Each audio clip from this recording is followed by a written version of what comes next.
కానీ సతీష్ ఆపరేషన్కి డబ్బులు ఎలా తెస్తావు? ఎవరినో కొట్టాలని చెప్పే కదరా. అది తనలాంటి కేసు కాదు, అసాల్ట్ కేసు.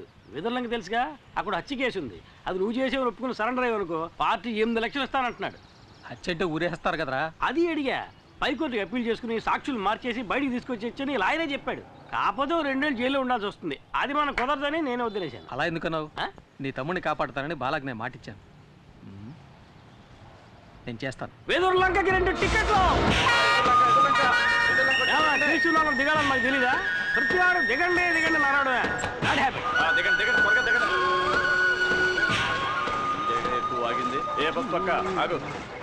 ఏంటి కొన్నాను? ఏది చూపించు. నువ్వు బస్సు చూపించు. ఇదేనా బస్సు? అయితే ఇదిగో టికెట్. ఇది పాత టికెట్ అయ్యా. బస్సు మాత్రం కొత్తదా?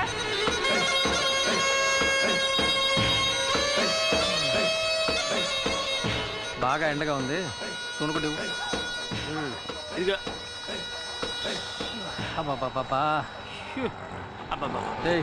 నేనేం చేస్తే అదే నువ్వు చేయాలా? పోనీ నేను చేసేది నువ్వు చేయి.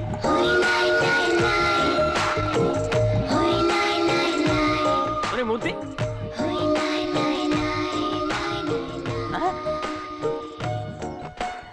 వదిన సూపర్గా ఉంది కదా. నీకు అన్నయ్యలు ఎవరన్నా ఉన్నారా? నాకు నువ్వే అన్నయ్యవి. పర్ఫెక్ట్గా చెప్పాను కదా. మోసుకుంటా. వదిన కాలు అందంగా ఉంది కదా. చెప్పు కూడా అందంగానే ఉంది.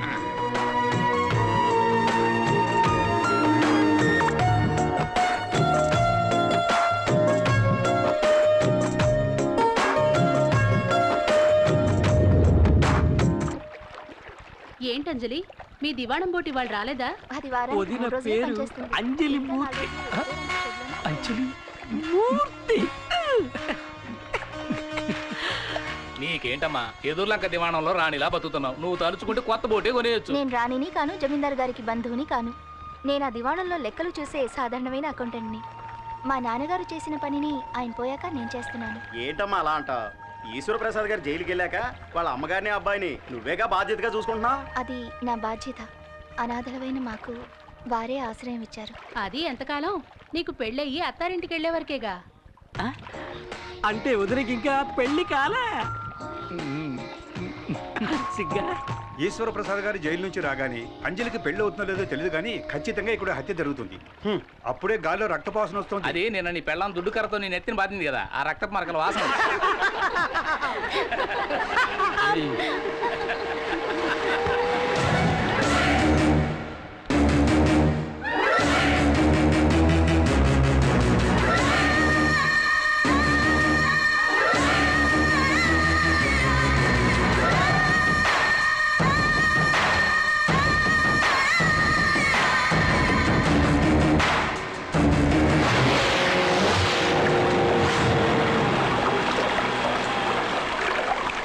అంజలి, వెదుర్లంక జమీందారు బోటు రిపేర్ అయిందని ఇందులో పెడుతున్నావా?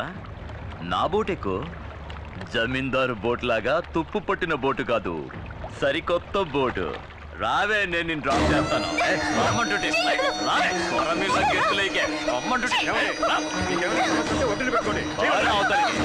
అసలు చెప్పొచ్చా? అడ్డొచ్చావంటే నరికేస్తా. ఏవే, మాకు వ్యతిరేకంగా కోర్టులో కేసు ఫైల్ చేస్తావా? రేవులో రౌడీజం చేస్తే అలాగే చేస్తా.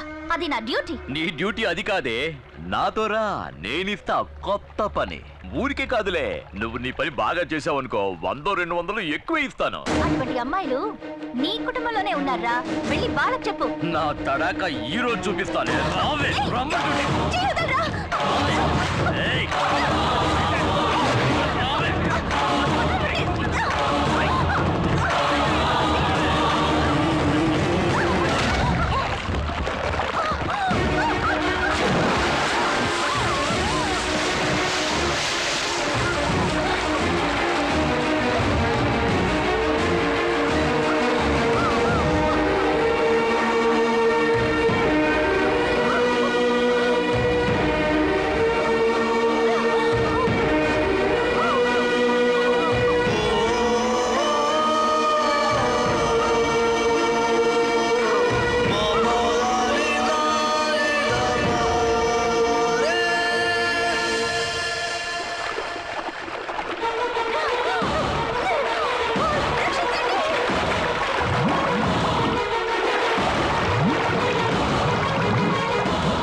గిరి గిరి గిరి హాయ్, ఆటోలో వచ్చేంటి? నేను ఒకటి కాపాడదాన్ని పట్టుకున్నాను. ఆడ పెద్ద స్విమ్మింగ్ ఛాంపియన్ నన్ను లాక్కుంటే అవతల రోడ్డుకి వెళ్ళిపోయాడు. నేను అక్కడి నుంచి ఆటో వేసుకొచ్చాను. నాకు తెలుసురా నువ్వు మునిగిపోవని. నా మీద నీకు అంత నమ్మకం? ఎందుకంటే ఈ బుర్ర అంతా డొల్లేరా, మునిగిపోదు. ఎవడో ఆటోలో ముందు నీకోసం ఎదుగుతుంటే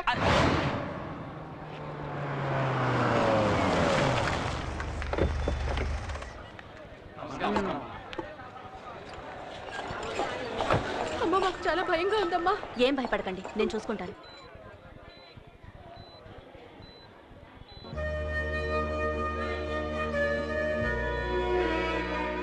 నమస్కారం అమ్మా.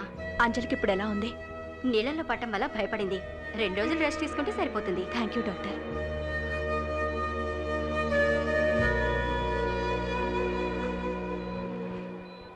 అమ్మా, అంజలిని కాపాడింది ఎవరో ఎవరికి తెలియదమ్మా. హాస్పిటల్కి అంజలిని హడావుడిగా తీసుకురావడం వల్ల అతన్ని ఎవరు సరిగ్గా గమనించలేదమ్మా. అతను ఖచ్చితంగా కూలి పని చేయడానికే వచ్చుంటాడమ్మా. వాడు ఒంటరిగా అంజలిని మాత్రమే కాకుండా ఎంతమంది ప్రాణాల్ని కాపాడాడు.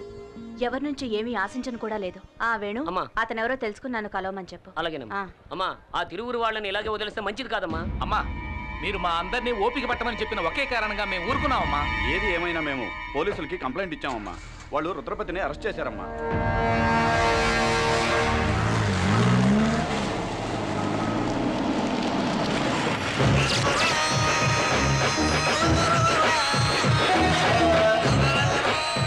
సార్, ఊళ్ళో వాళ్ళు ఇచ్చిన కంప్లైంట్ కోసం ఊరికే ఫార్మాలిటీకి అరెస్ట్. ఊళ్ళో వాళ్ళకి అది పోలీస్ స్టేషన్, సార్కి అది బారు. డబ్బులు తీసుకుంటున్నందుకు విశ్వాసంగానే ఉన్నావు. సార్, ఆ కంప్లైంట్ ఎఫ్ఐఆర్ కాపీ.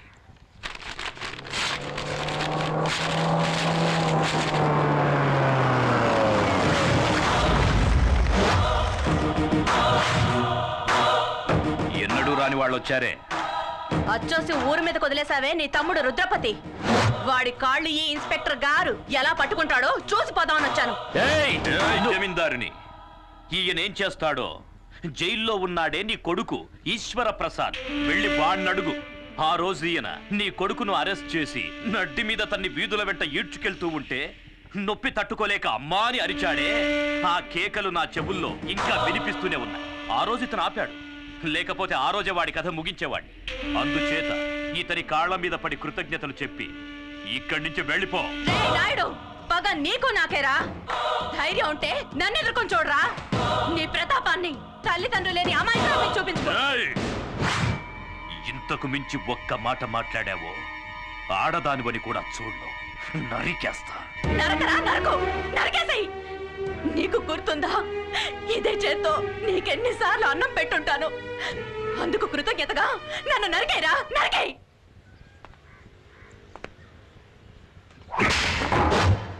పొమ్మని చెప్పరా.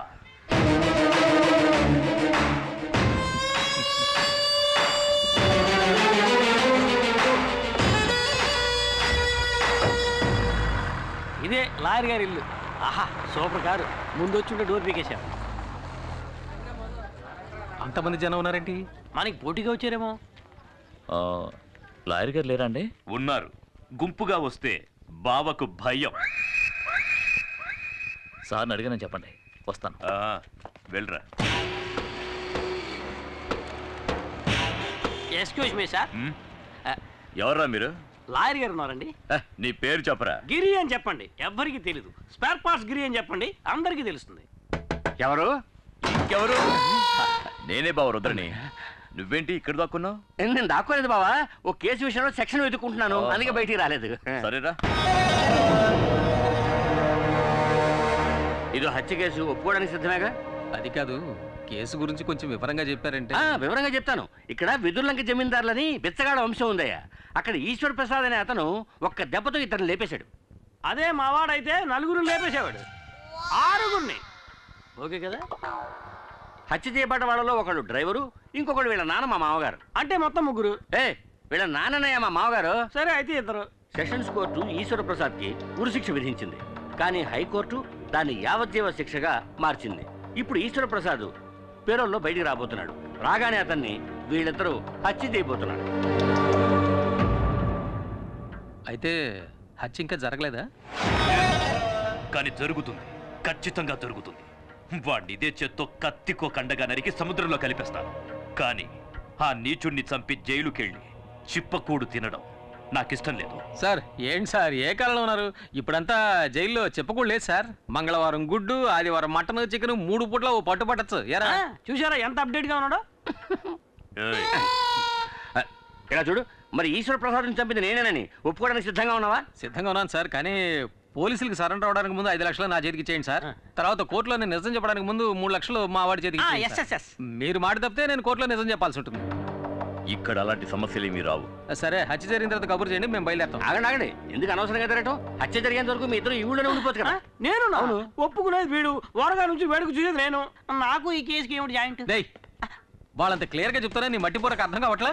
హత్య నేరం ఒప్పుకుంటుంది ఎవరు? నువ్వు. హత్యని కళ్ళారా చూసి కోర్టులో సాక్ష్యం చెప్పేది ఎవరు? ఎవరు? నువ్వే. నేనా? ఏమయ్యా, కమిటీనేటనా? కమిటీనా? కమిటీ ఏంటి సార్? కన్ఫర్మ్డేనా? సరే, మీ ఇద్దరు బయట వెయిట్ చేయండి, నేను ఈయనతో మాట్లాడొస్తా. సరే, త్వరగా రా. బావా, వాడిని ఎందుకు ఇక్కడే ఉండమంటున్నావు? బావా, నేను లాయర్ని, పాయింట్ లేకుండా ఏమీ మాట్లాడను. మూర్తి వచ్చి స్వయంగా నేనే హత్య చేశానని చెప్పినా కోర్టు ఒప్పుకోవాలి కదా. అందుకని ఈశ్వర ప్రసాద్కి మూర్తికి పగున్నట్టు మనమే ఒక కారణాన్ని కల్పించాలి. కోర్టుని నమ్మించడం నీ పని. ఈశ్వర ప్రసాద్ చావాలి, అది వాడి తలరాత. ఏడుగురు కమెంట్ చేయించావు. రేపు ప్రాబ్లం వస్తే కోర్టు చుట్టూ నేను తిరగలేను, నేను వెళ్ళిపోతాను.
మనందరం ఒకే కుటుంబంలో బతుకుతున్నాం. మనలో మనకెందుకు గొడవ?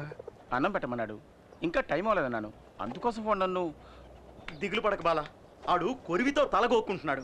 ఈ విషయం మటుకు జైలర్ గారికి తెలిసిందో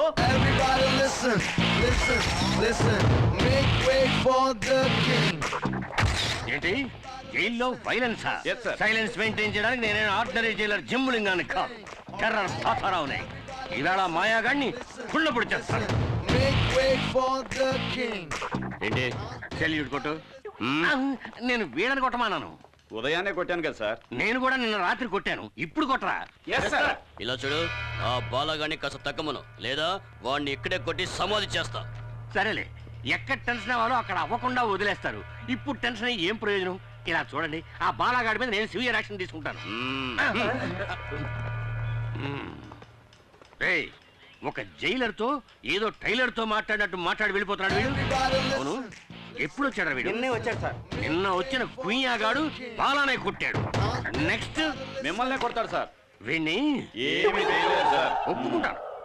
వీణ్ణి గంజి పెట్టి ఉతికారేయడానికి ఒక పవర్ఫుల్ ఆఫీసర్ వచ్చి తీరుతాడు.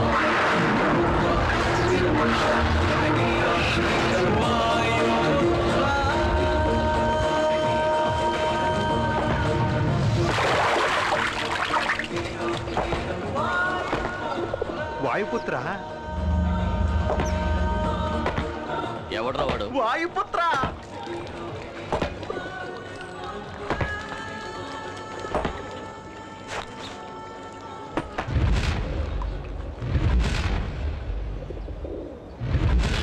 కాకి చొక్కా వేసుకుని దండించడానికి వచ్చాడ్రా. తమ్ముడు, కాకి చొక్కా వేసుకోగానే సరికాదు, గుండెలో కలేజా ఉండాలి, లేదా బాక్స్ బద్దలవుద్ది. మన మినిస్టర్ ఎవరో తెలుసా?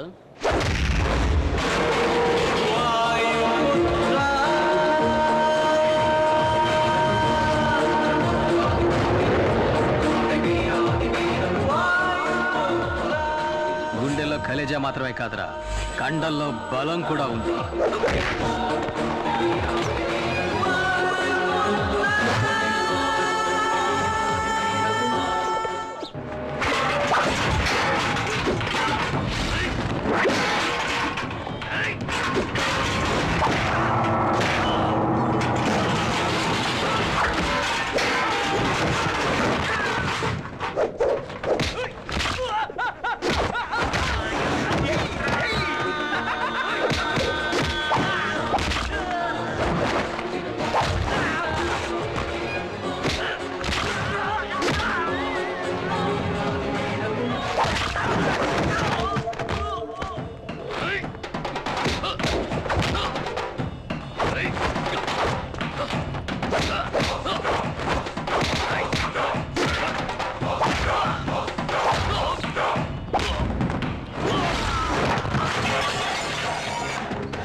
తోటి ఖైదీలతో మర్యాదగా నడుచుకోలేదో నిన్ను ముక్కలు చేసి పులుసులో కలిపేస్తా.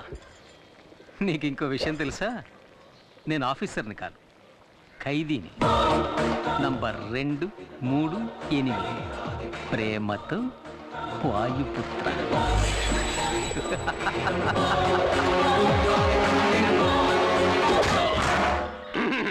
ఏమయ్యా, నీకెంత ధైర్యం ఉంటే కక్కుసులో కుక్కీకి వేలాడదీసిన గంజి పెట్టి ఉతికారేసిన నా కాకి చొక్కాని నువ్వేసుకెళ్తావు? పై అధికారి ఒక ఆయన వస్తారు, ఆయన నిన్ను ఉతికి ఆరేస్తారని చెప్పారు కదండి, అందుకే అలా చేశాను.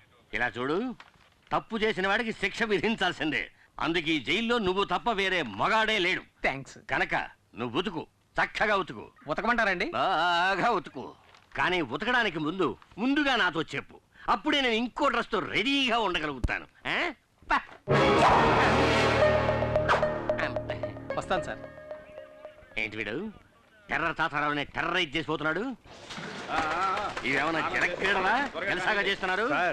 జైల్లో ఎంతమంది ఖైదీలున్నా మూర్తి మీద బాల మీద మీకు ప్రత్యేకమైన శ్రద్ధ. ఏకలవ్య, మిగతా వాళ్ళకి సాయం చేయడం కోసమే చిన్న చిన్న తప్పులు చేసి జైలుకు వచ్చాడు మూర్తి. కానీ బాలగాడు ఫైనాన్షియల్ కంపెనీలో పనిచేసేవాడు. కంపెనీ వాడు పబ్లిక్ ని మోసం చేయడానికి ముందే వీడే కంపెనీని మోసం చేసి చేతివాడని చూపించి జైలుకి వచ్చాడు.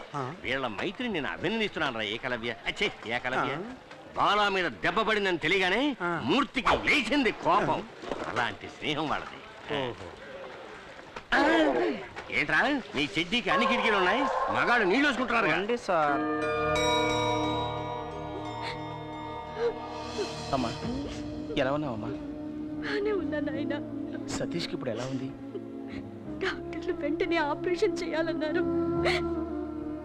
5 లక్షల రూపాయలు ఖర్చు అవుతుందట. నేను రిలీజ్ అవ్వడానికి ఇంకా 6 నెలలు గడువుంది. శిక్షని తగ్గించమని నేను అప్పీల్ కూడా చేసుకున్నాను. ఈ పరిస్థితుల్లో నేను ఇంత పెద్ద అమౌంట్ని ఎలా ఏర్పాటు చేయగలమ్మా? కష్టమేరా కానీ ఆపరేషన్ చేసి తీరాలి, లేకపోతే మీ తమ్ముడికి ఏం కాదు, భయపడకు, దేవుడున్నాడు.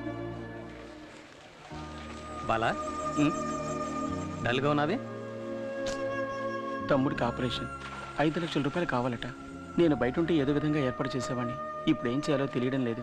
దిగులు పడకు, అన్ని సమస్యలకి పరిష్కారం ఉంటుంది. రేపు స్వతంత్ర దినోత్సవం. ఖైదీలందరి పేర్లతో చీటీలు వేసి ఒక ఖైదీని రిలీజ్ చేస్తారు. నీకు ఛాన్స్ ఉంది. సార్ ఏమిటి? ఆ చీట్లు రాసేటప్పుడు నా పేరు కూడా అందులో కలిపి రాసేయండి సార్. అయ్యయ్యో, అడ్డమైన గాడిదల పేర్లు రాయడం కుదరదురా. ఒకటి శిక్షాకాలం పూర్తిగా వస్తూ ఉండాలి, రెండోది చక్కని నడత ఉండాలి. నేను కూడా బాగా నడుస్తాను. ఏది నడుచుద్దాం. అది నడక ఎదవా, ఎక్కడో కూపులేసిన వాడు నడిచేట్టు నడుస్తున్నావు. లుడుకు, నిన్నిప్పుడు రిలీజ్ చేసినా ఇంటికి వెళ్ళి చేరడానికి వారం రోజులు పడుతుంది. ముందు నీ వీలుకున్న బెండు తీద్దాం, తర్వాత రిలీజ్ గురించి ఆలోచిద్దాం. అలాగే మూర్తి. సార్ చెప్పు మూర్తి. ఆ చీటీల్లో బాలా పేరు కూడా చేరిస్తే బాగుంటుంది. దోస్తీయా? చూద్దాం, వాడి పేరు కూడా పరిశీలించి చూద్దాం.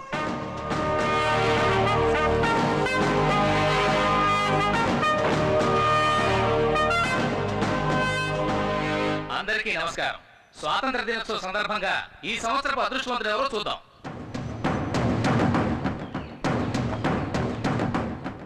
రేయ్, భయపడకరా, ఖచ్చితంగా నీ పేరు వస్తుంది.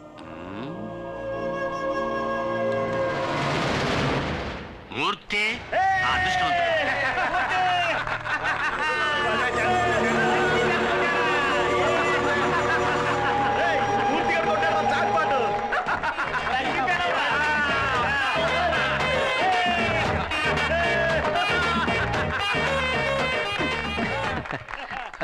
నాకు బదులుగా బాలాన్ని విడుదల చేస్తే బాగుంటుంది సార్. ఇలా చూడు, ఇక నుంచి ఇతనికి బదులుగా ఇతను యాక్ట్ చేస్తాడు అని చెప్పడానికి ఇదేమన్నా టీవీ సీరియలా? సీరియస్ గా చెప్తున్నాను. ఇప్పుడు నువ్వు వెళ్ళకపోతే నీకు బదులుగా ఇంకొకరిని మేము పంపించాం. ఎలాగూ పైకెక్కేశావు, అలాగే మంత్రి గారి గురించి 4 మాటలు పొగుడుతూ మాట్లాడి దూరంగా వెళ్ళు. లేడీస్ అండ్ జెంటిల్మెన్, ఇక్కడ లేడీస్ ఎక్కడ ఉన్నారు? సరే జెంటిల్మెన్, జైలు ఈయనకేం కొత్త కాదు. ఎన్నో సార్లు ఎన్నో నీచమైన పనులు చేసి ఈయన ఇక్కడికి వచ్చారు. ఈసారి పర్మనెంట్ గా ఇక్కడికి వచ్చేస్తారు. అంత గొప్ప పెద్ద మనిషి. మూల శంకతో మొదలై దురద, గజ్జి, తామర వంటి ఎన్నో చండాలమైన వ్యాధులతో పాటు చక్కెర వ్యాధి కూడా ఉన్నప్పటికీ దాని గురించి ఏమాత్రం పట్టించుకోకుండా మన ఆహ్వానాన్ని మన్నించి ఇక్కడికి విచ్చేసిన మంత్రి గారికి నా కన్నీటి అంజలి. ఈయనకి పెద్దిల్లు, చిన్నిల్లు, గుల్లిల్లు అంటూ ఎన్నో ఇళ్ళు ఉన్నప్పటికీ ఈయన ఎక్కువ కాలం గడిపేది వైజాగ్, రాజమండ్రి, చెంచల్గూడ జైళ్లలో. ఈయన త్వరగా మన జైలుకి వచ్చి చిప్పకూడు తిని సెంట్రీలతో తనులు తింటూ బక్క చిక్కి ముక్తి పొందాలని ఆ ముక్కంటిని వేడుకుంటున్నా. నేను ఈ వేదిక మీద ఇలాగే మాట్లాడాలని నన్ను రెచ్చగొట్టి నాకు అవకాశం కల్పించిన తాతారావు గారికి ఇక్కడ నేను కృతజ్ఞతలు తెలియజేసుకుంటాను. గొప్ప కృతజ్ఞతలు. ఇంకో మాట మాట్లాడేమో నా సీటు చివరిగా నా శవయాత్రే.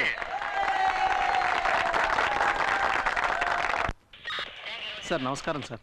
రావయ్యా, ఇదే నేను నీకు ఇచ్చే గిఫ్ట్. ఇదేమిటి సార్, వాచ్లో ఉంది కానీ ముళ్ళు కనపట్టలేదు? ఏదైనా తిరిగి చూస్తేనే కదా తెలిసేది. ప్రియమైన వాయుపుత్రకి. Thank you sir. పెట్టుకో. పట్టుకోమనలేదయ్యా, పెట్టుకోమన్నాను. Sorry sir. ఇలా చూడు మూర్తి, టైం చూపించే గడియారంలా దేవుడు నీకు మంచి టైం ఇచ్చాడయ్యా. నువ్వు నా పక్కనుంటే ఈయనకంత బలమే అనుకో. అయినా యాజ్ ఏ వెల్ విషర్ నువ్వు ఎక్కడున్నా చల్లగా ఉండాలి. నేను ఏదైనా తప్పు చేస్తుంటే క్షమించండి సార్, నా తాతలాంటి వాడు. సరే సార్, నేను వెళ్ళొస్తాను. అందరికీ చెప్పి వెళ్తాను సార్. వెళ్ళరా. బయటికి వెళ్ళి చల్లగా ఉండు బాబు. మీరు కూడా బాగుండాలి. వెళ్ళొస్తాను. వస్తాను. మమ్మల్ని మర్చిపోగా. గుర్తు పెట్టుకోవాలా? పెట్టుకుంటే పోయే. అర్థమైందిలే, నువ్వు బయటికి రాలేకపోతున్నానని బాధే కదా. ఇలా చూడు, నీకోసం నేను ఏమైనా చేస్తాను రా. ఇక్కడి నుంచి నేను తినగా ఎక్కడికి వెళ్తానో తెలుసా? నీ తమ్ముడిని చూడడానికి. నువ్వు నీ తమ్ముడికి ఏం చేస్తావో అవన్నీ నేను చేస్తాను. నీ మీద తొట్టు.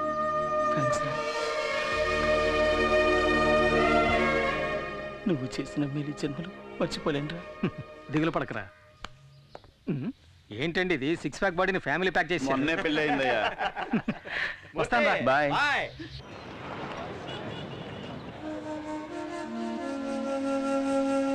ప్రాబ్లం ఏంటో తెలియట్లేదే. నా ప్రాబ్లం కళ్ళ కాదనియా, బ్రెయిన్కి. అది కాదు, ప్రాబ్లం ఏదైనా డాక్టర్లు కళ్ళే కదా చెక్ చేస్తారు. సరే వదిలేసేయ్, ప్రాబ్లం ఏదైనా మనం చూసుకుందాంలే. బాలా ఎలా ఉన్నాడు నాయనా? వాడికే మా చక్కగా ఉన్నాడు. వాడి దిగులంతా తమ్ముడు గురించి.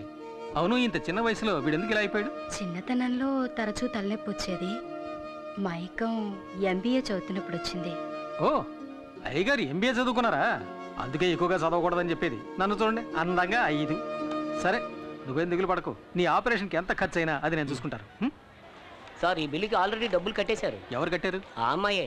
ఏ అమ్మాయి? అదే సార్, సతీష్తో పాటు ఎప్పుడు ఉంటుంది ఆ అమ్మాయే. ఏమండి 60 ఏళ్ళ ఆవిడ మీకు అమ్మాయిలా ఉందా? మీరు తప్పుగా అర్థం చేసుకుంటున్నారు. నేను చెప్పేది వాళ్ళ అమ్మగారిని కాదు. మరెవరు? అది సార్ అటు చూడండి, ఆ అమ్మాయి సార్. ఎవరు అమ్మాయి? హాయ్. హాయ్. అత్తయ్య, నేను అన్ని మందులు తీసుకొచ్చేసాను. అయిపోయిన వెంటనే చెప్పండి. మా వల్ల నీకెందుకమ్మా లేనిపోని ఇబ్బంది? ఏ ఇబ్బంది లేదత్తయ్య. ఇక్కడ కాదు కానీ పెళ్ళయ్య కానీ పడబోయేది అతి పెద్ద కష్టం. అత్తయ్య, ఇది డ్యూటీ నస్కి ఇచ్చేయండి. సరే, నేను ఇచ్చేస్తా.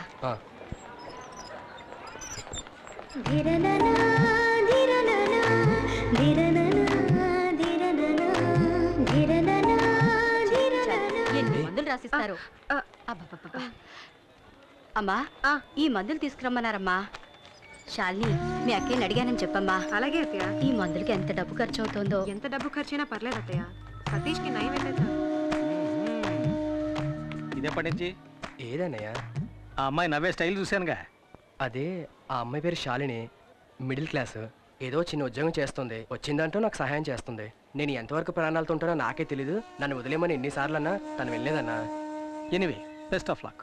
థ్యాంక్స్. డబ్బుతో తిరిగి వస్తాను. అన్నా,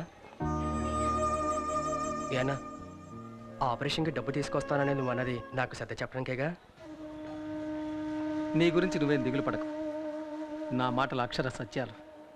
టాక్సీ టాక్సీ బాబు, కాస్త నెమ్మదిగా ఉండు. పోలీసులు చూస్తే ఓవర్ స్పీడ్ అని ఫైన్ వేసేస్తాడు. చేసే ఫ్రీ సర్వీస్ కి ఇంత బిళ్ళప్ప, మూసుకొని రావయ్యా. Very good. మనసులో ఏమి దాచుకోకుండా తుప్పుకు నువ్వు చూసావా? నువ్వు నాకు నచ్చావు. ఇదిగో నువ్వు అడిగిన డోర్. ఏంటయ్యా అంబాసిడర్ డోర్ అడిగితే మారుతి డోర్ తెచ్చావు? నీకేంటి, దిగడానికి డోర్ కావాలి. ఏదైతే ఇంకో విషయం, కొత్తగా ఒక స్టీరింగ్ వచ్చిందట, బిగిస్తే బ్రహ్మాండం మైలేజ్ అట. కావాలంటే కబురు చేయిస్తా. వేరే ఇవ్వక్కర్లేదు, తీసుకో. హాయ్ మూర్తి. ఎలా ఉన్నావు? అబ్బా, సేమ్ పవర్. ఎప్పుడు రిలీజ్ అయ్యా? ఇవాళే. ఏంటి కొత్త బిజినెస్ మొదలెట్టావా? Technical dealing. ఇక్కడి డోర్ అక్కడికి వెళ్ళి అమ్మేస్తాను, అక్కడ డోర్ ఇక్కడ తీసుకొచ్చి అమ్మేస్తాను. టోటల్ గా నేను ఒక ఆటోమొబైల్ షాప్. సరే గానీ, చాలా రోజుల తర్వాత రిలీజ్ అయ్యావు కదా, పార్టీ గిట్టే ఏం లేదా? తాగితే మర్చిపోగలను, కానీ మరువనివ్వదు. మర్చిపోతే తాగగలను, మరువనివ్వరు. కానీ నీ ఆఫర్ని కాదనలేకపోతున్నాను రా. హలో, నేనెవరు మర్చిపోమన్నారే? నేనున్నాను. టైట్ గా కుమ్మి